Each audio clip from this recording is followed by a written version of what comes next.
Hi guys, तर मी तनुजा. तर आज आम्ही चाललो होतो दीदीच्या घरी. तर दीदीच्या घरी पोचलो. त्याच्यानंतर ना आम्ही दीदीच्या गावी जायला निघालो. तर दीदीचं गाव ही पाचाने आहे. तर दाजी आम्हाला सोडवायला आले होते. तर माऊ पिलू यांचा पूर्ण रस्त्याने धिंगाणा चालू होता. हे खायला घ्या, ते खायला घ्या. कारण आता आम्ही 2-3 दिवसासाठी गावी चाललो होतो. त्याच्यामुळे भरपूर स्टॉक आम्हाला न्यायचा होता त्यांना बिझी ठेवण्यासाठी. तर आम्ही तिकडे गेलो. त्याच्यानंतर ना आम्ही जेवण करून घेतलं आणि मग म्हणजे नाही का स्वयंपाक केला पहिला, नंतरनं जेवून घेतलं सगळ्यांनी पोटभर असं. आणि मग आम्ही शेताकडे गेलो. तर तुम्ही बघू शकताय केवढं मोठं शेत आहे की म्हणजे खूप मोठं होतं.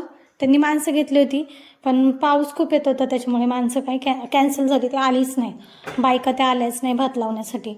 तर आम्ही 4 जणच होतो. आलिशा, दीदी, मी आणि अण्णा, आम्ही असे 4 जण होतो. तर केवढं अंतर आहे बघा.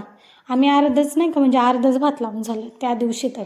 तर मग नंतर ना आम्ही घरी आलो. तर दीदीने असे गरमागरम घावणे बनवायला घेतले. तर त्याच्यासोबत बनवली होती बटाट्याची भाजी. तर खरंच सांगते खूप छान झाली होती. आणि दिवसभर काम केलं होतं तर खूप भूक लागली होती.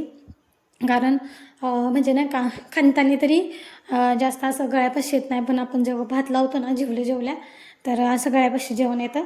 तर मग संध्याकाळचं खूप छान नाही का भूक लागली होती खूप. तर पोटभर खाल्लं. तर कसा वाटला आपला ब्लॉग नक्की कमेंटमध्ये सांगा. चलो बाय बाय.